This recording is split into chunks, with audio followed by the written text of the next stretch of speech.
Hello everyone. Welcome to the Writing Your Personal Narrative workshop. Please make sure that you have downloaded and printed the worksheets that accompany this training. They're going to be located in the same spot where you found this recording.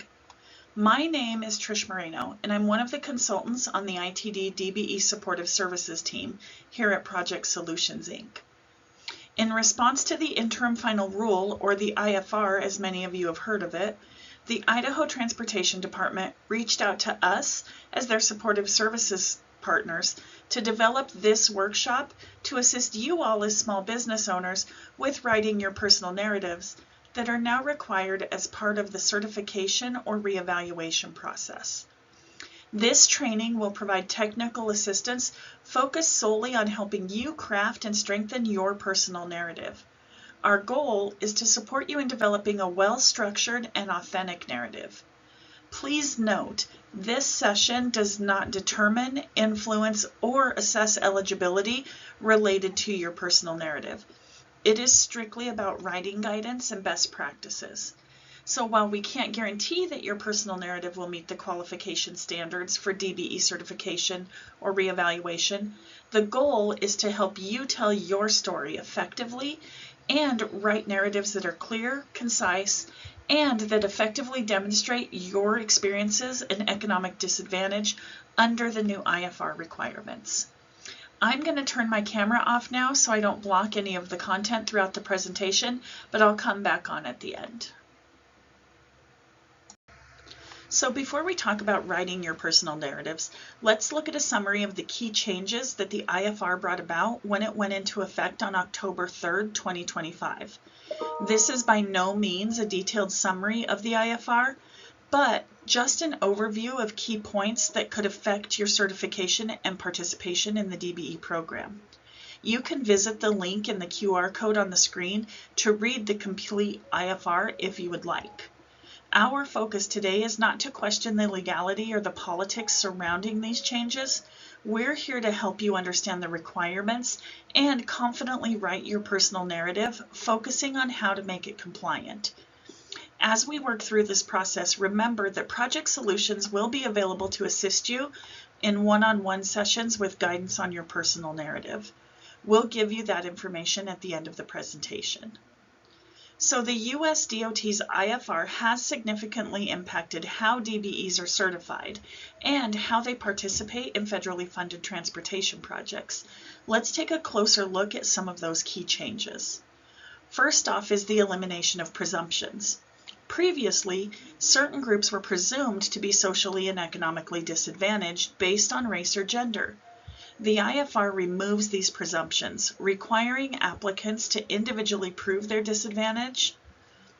In the updated FAQ from US DOT that was released in December 2025, it is clear that gender and race are no longer the criteria for eligibility and should not be the focus of the social disadvantage in your personal narrative.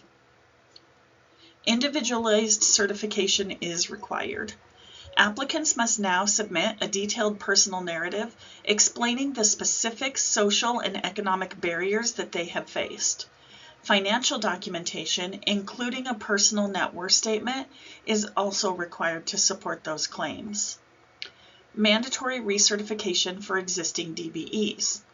All currently certified DBEs must undergo recertification under the new standards. And until this process is complete, their participation in DBE programs is suspended.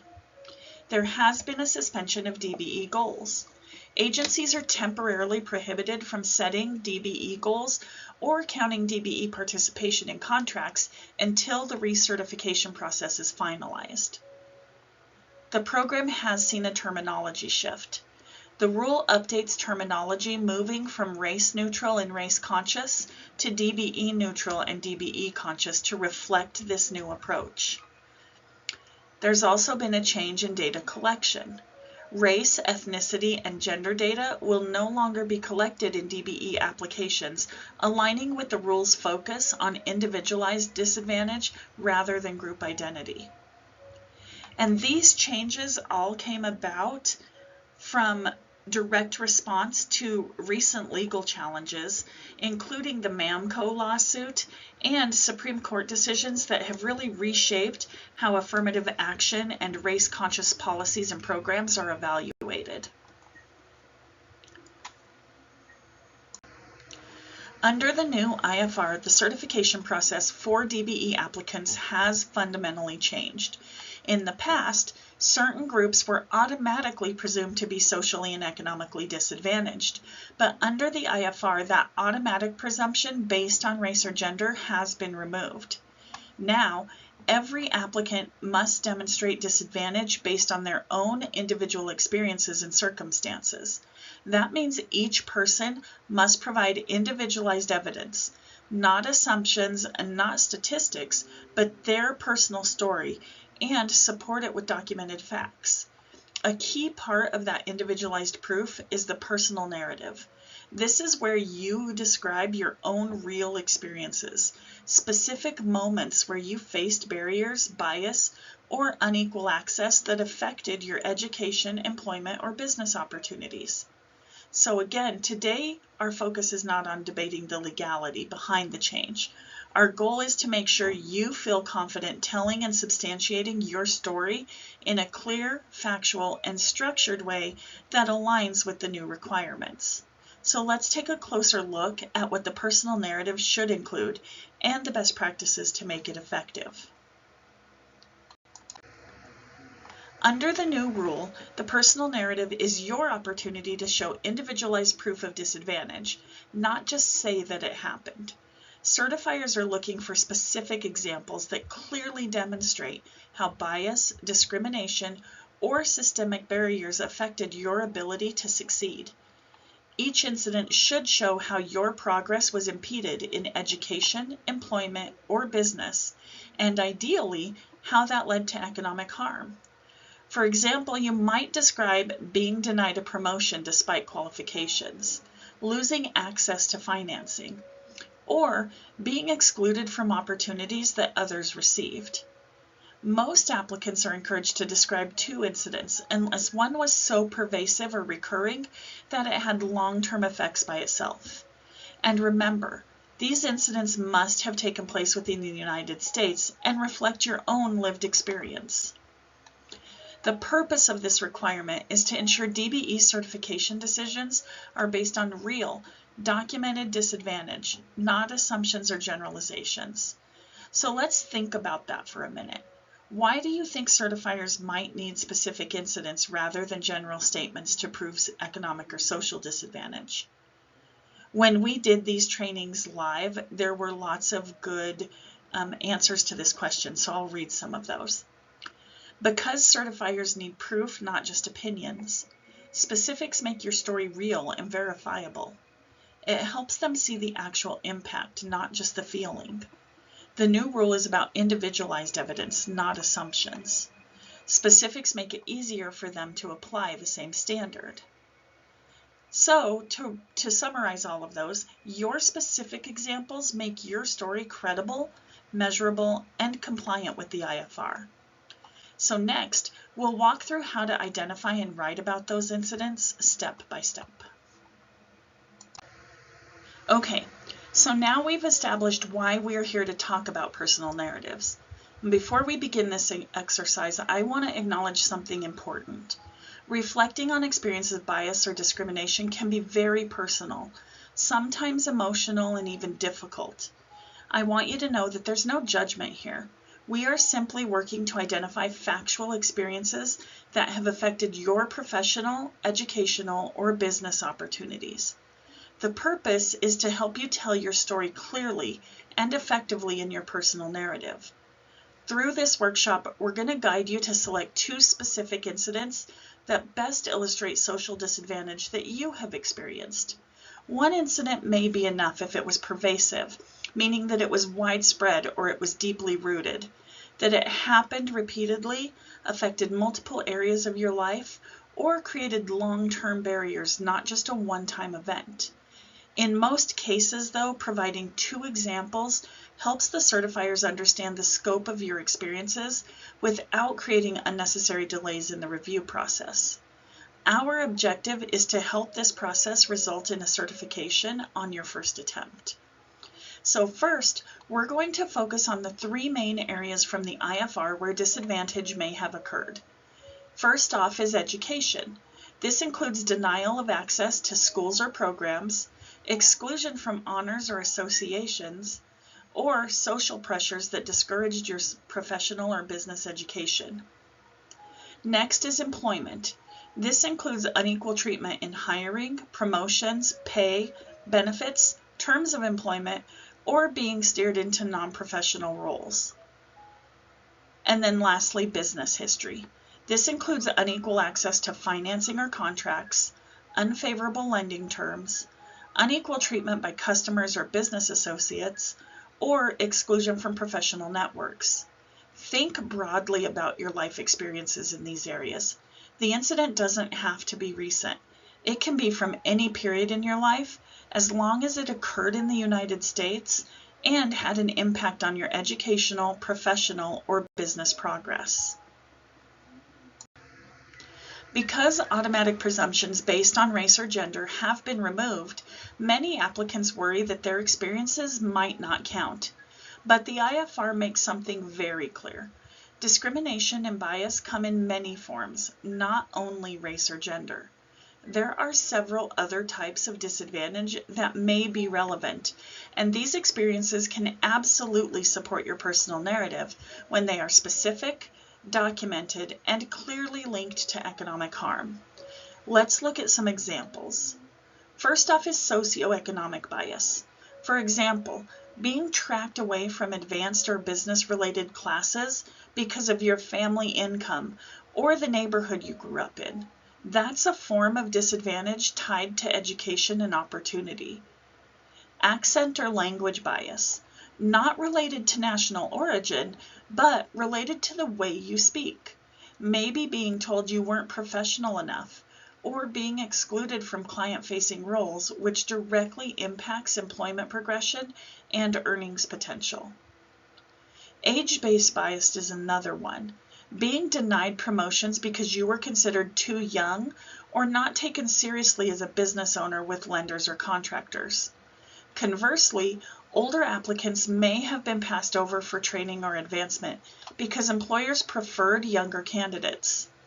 Some individuals experience barriers due to disability, whether physical or learning related. For example, inadequate accommodations in school that limited academic advancement, or workplace structures that hindered promotions.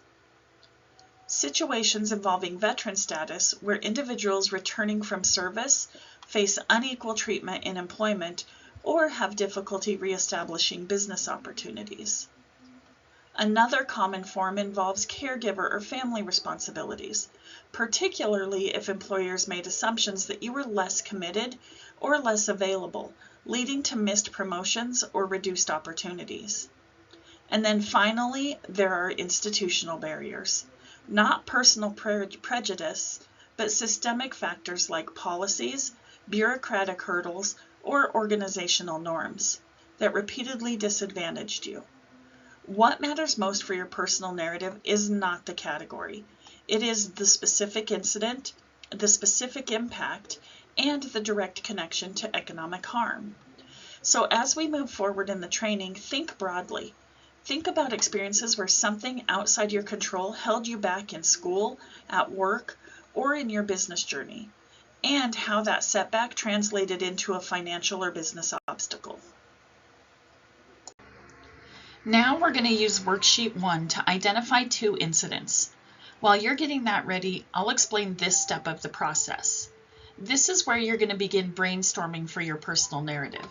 For each incident, you'll answer what happened, who was involved, when and where did it occur, why do you believe it was biased or discriminatory, and how did it impact your educational, professional, or business progress.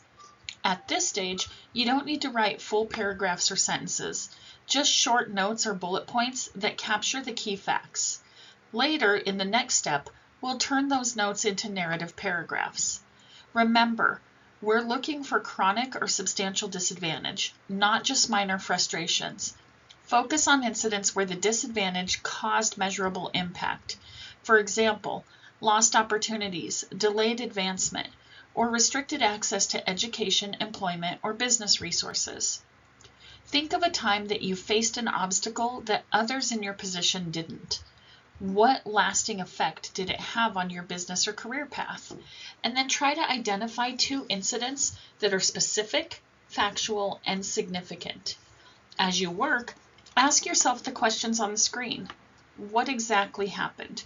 Who was involved? When and where did it occur? Why do I believe bias was a factor? How did this impact my progress or economic opportunity? And if it's helpful, start by jotting down any events or situations that come to mind. Then, select the 2 that are clearest and most impactful. Remember, we're going for bullet points here, not full paragraphs. So, you can pause the video here and think back over your educational, employment, and business experiences. Unpause the video when you're ready to continue. Now that you've identified your 2 incidents of bias or disadvantage, it's time to turn your notes into full sentences and narrative paragraphs. This is where your personal narrative starts to take shape and come together to become the document that certifiers are going to use to evaluate your social and economic disadvantage.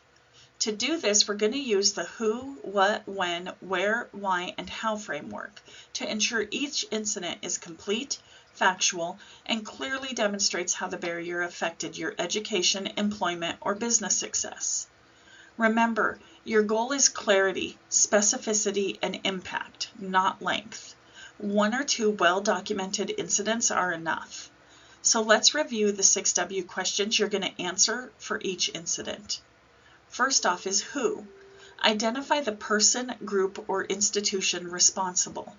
Example, the commercial loan officer. What? Describe the conduct or the barrier. Example, denied my loan application despite meeting all criteria as explained by the bank. And this is a good point to put in what those criteria are. So for instance, the following criteria are generally considered.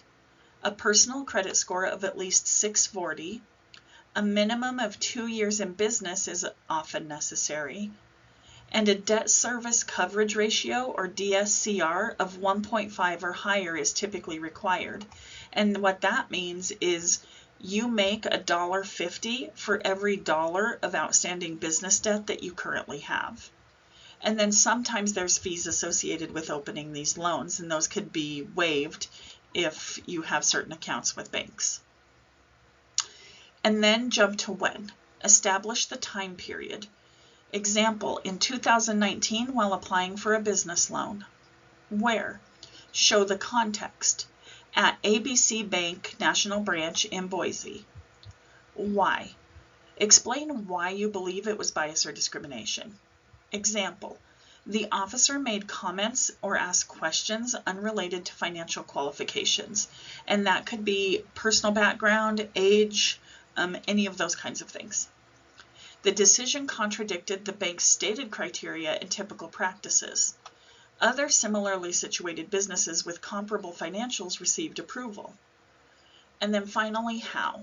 Show the impact on your education, employment, or business success. This prevented equipment purchases and delayed contracts by 18 months, reducing my revenue by $90,000. So, what you want to note here is how each question builds on the others to create a complete story with evidence and context. Now you can take these complete sentences and rearrange them to form your complete story. So putting our examples together, in 2019 at an ABC Bank branch in Boise, the commercial loan officer denied my business loan application despite meeting all stated criteria. I had a personal credit score above 640, 2 years in business, and a debt service coverage ratio exceeding 1.5, which the bank lists as standard requirements. I believe this decision reflected bias because other similarly situated businesses with comparable financials received approval. This denial prevented me from purchasing essential equipment and delayed contracts for 18 months, reducing my revenue by approximately $90,000. Now, obviously, this is a fictitious example, but it really goes to show you how the sentences build on each other and form a complete statement. So now it's your turn. In this step, you want to start pulling together your notes and forming the narrative. For both of your incidents, take the notes you just drafted and answer the 6W questions in full sentence form on worksheet number 2.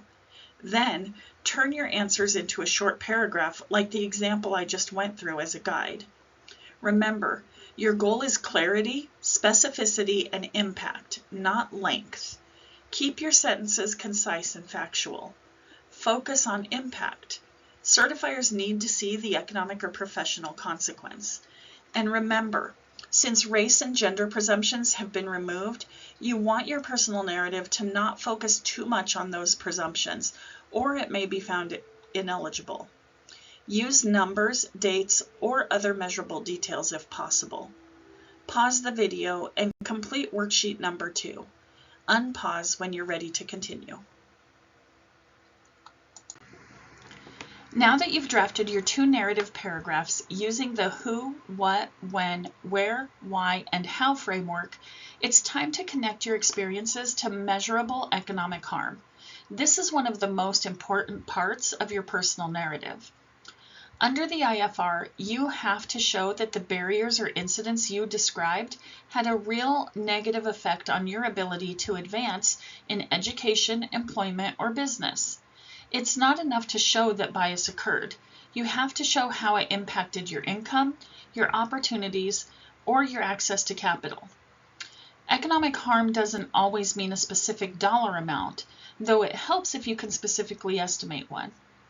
Economic harm can include things like lost income or business revenue, missed contract opportunities, denial of financing or credit, unfavorable loan terms, increased business costs due to exclusion, delayed career advancement or growth, lower pay, benefits, or promotion opportunities, and difficulty building assets or wealth compared to peers.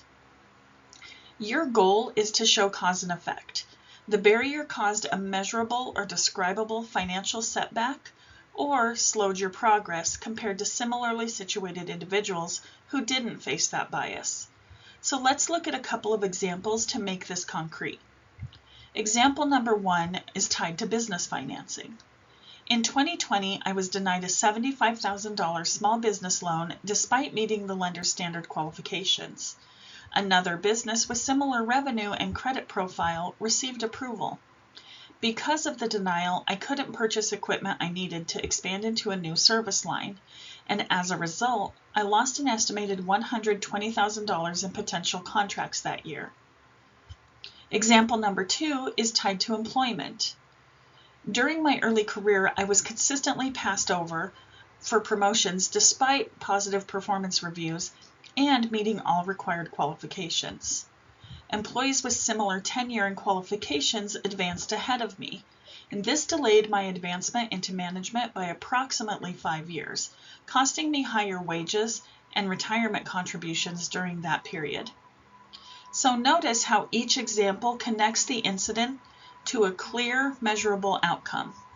It's important that you make that link, the barrier, the harm, and the impact. You want to make sure to be as quantitative as possible and as specific as possible. Now, take out worksheet number 3, quantifying the impact. This is where we translate your experiences into tangible evidence of harm. You'll see 4 sections: the type of harm, description, magnitude, and evidence. Think about what kind of harm resulted from your incidents. Maybe it was lost revenue, a delayed project, or a denied opportunity. Then, describe how that happened and estimate how large the impact was.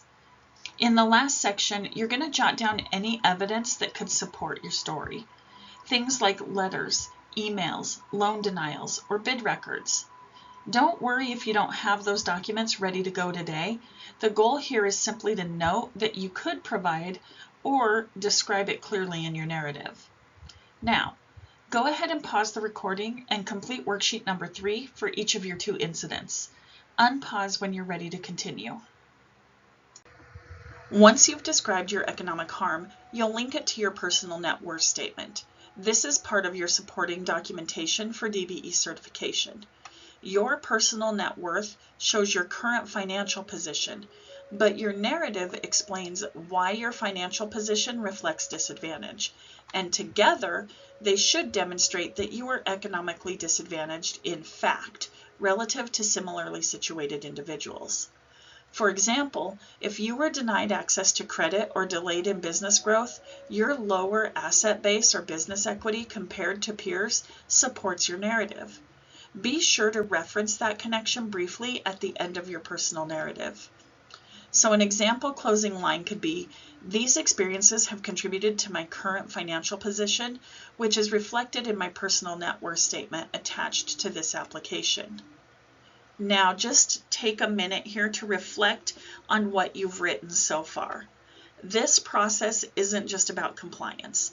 It's about clearly documenting the barriers that you've faced and how you've continued to move forward despite them. So now you're through the hardest and most important parts of your personal narrative, identifying your experiences, organizing them into clear narratives, and then connecting them to economic harm.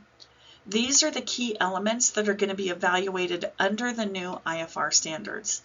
So in our final section, I'm going to share a checklist and a sample narrative so you can see how these pieces come together into a polished submission. Remember, clarity, evidence, and professionalism are your best tools for success. So we've spent the last little bit of time together identifying key incidents of bias or disadvantage, organizing them using the who, what, when, where, why, and how framework, and connecting them to clear examples of economic harm. Now let's bring it all together into your final personal narrative draft. Your final narrative should include 2 distinct incidents. One or both can come from your education, employment, or business experience, and each should be about a paragraph long, written in plain, factual language.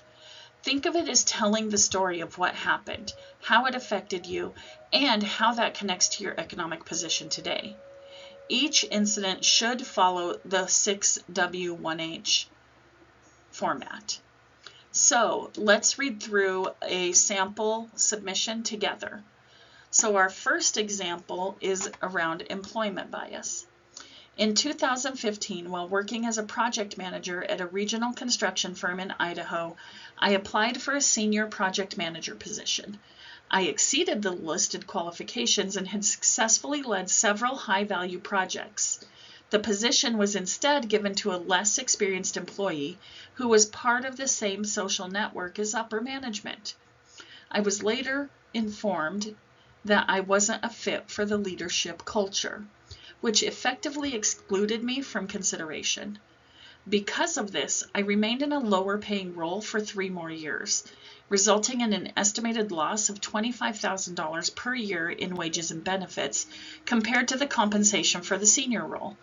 This delay in advancement also slowed my ability to save and limited the capital I could invest in starting my business. Incident number 2 is education bias. In 2012, during my final year in a 2-year technical program, I requested placement in the school's advanced internship track. This track consistently led to higher paying jobs with local employers and was the primary pipeline for positions starting at $28 to $32 per hour. Despite meeting the GPA requirements and having strong faculty recommendations, I was told that students like me usually do better in the basic placements, and my application was not forwarded. 2 classmates with similar academic records and less relevant work experience were accepted into the advanced track.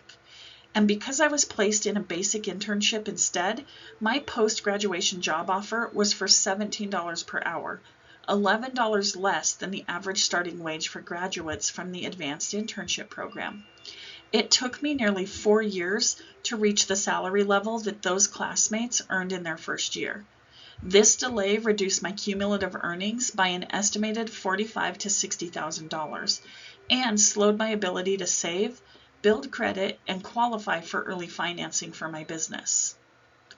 So notice how each paragraph clearly answers the 6 questions: when, where, who, what, why, and how. And it ends with a tangible example of economic harm. It's factual, it's concise, and it avoids emotional language while still showing the human reality of disadvantage. As you prepare your own narrative, keep these key points in mind. Keep it factual, not emotional. Focus on evidence and impact. Avoid general statements like, "I was always treated unfairly." Instead, describe a specific event. End each incident with a clear statement of how it affected your progress or financial position. Attach your personal net worth statement and any supporting documents like letters, denials, or contracts. Those are optional, but again, they do strengthen your narrative. So, now that we've gone through the content, how confident do you feel about drafting your personal narrative? If you're still feeling uncertain, don't worry. The process does take time, and you can use the worksheets that you've got today to really refine your examples after watching today's training. So, as a reminder, if you are found ineligible, there may be a waiting period to reapply. So it's important to give your personal narrative your full attention. Clear incidents, strong evidence, and a well-structured explanation of economic harm are going to be your keys to success as you go through this process. There is no deadline for submitting your personal narrative, but remember, the sooner that ITD gets them back and reevaluated, the sooner they can begin setting goals on projects again. The reevaluation process requires that you submit your personal narrative along with an updated personal net worth statement, so make sure that you include that as well.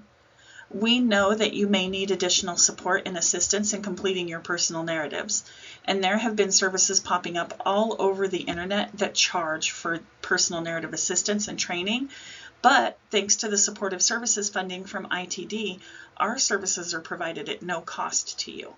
So, please feel free to reach out to the supportive services team here at Project Solutions, Inc. to schedule a one-on-one session with our consultants so we can provide you guidance, feedback, and tools to help you write your own personal narrative. Our contact information is on the worksheets and it's on this slide, so you can refer to that to get a hold of us. A big thank you to the Idaho Transportation Department for making this recording possible, and thank you all for watching and participating. I hope that this workshop was helpful as you guys begin the process of writing your personal narratives. Have a great day, everyone. Join us again soon for future trainings.